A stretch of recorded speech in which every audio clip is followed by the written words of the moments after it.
Oh, oh, hola, my friends.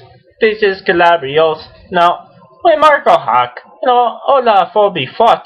It could be hard to predict who will be the victor. It doesn't take a genius to know that both fighters will leave it all in the ring. That's why everyone predicted we were treated to a third all-or-nothing war between the Bear cruiserweights, which just have a knack of serving up a delightful brawl. Now, for the second time in the trilogy, Marco Huck, the German fighter, was awarded the decision. The second fight was scored a draw, although each fight, has been tight. So far, Calabrios agrees with each of the decisions. Basically, I don't believe the fights were biased towards the home fighter Huck, which is a common accusation when a boxer is awarded a win in, basically his homeland. So for anyone who watched the second bout, then I'm sure you'll agree that this fight was more in line with the gather than the first meeting. The one difference between fights 2 and 3 was that on Saturday was Afolabi, would look stronger than two in the second half of the fight before the champion rallied in the later stages. Now, Afolabi, is a British-born fighter not based in America. Has been labeled as the fighter who's always the bridesmaid but never the bride. And of course, it continues for Ola. But during each fight, it was evident the former WBO interim cruiserweight champion has improved. Sadly for Afolabi, Huck himself always manages to up his game when he's in deep trouble, and has been able to rely on his immense heart to win him over to get over the finish line there.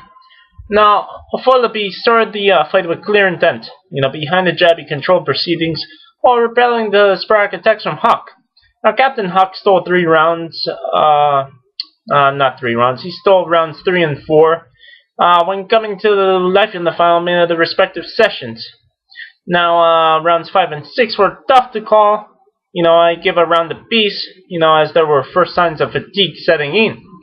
Now, with stern instructions from his corner still ringing in Marco's ears, the WBO Cruiserweight Champion began to plod forward with authority. Afolabi's stern draw saved him from a trip to the canvas, but the sign was clear. Huck was taken over, and it seemed as though Afolabi had no answer.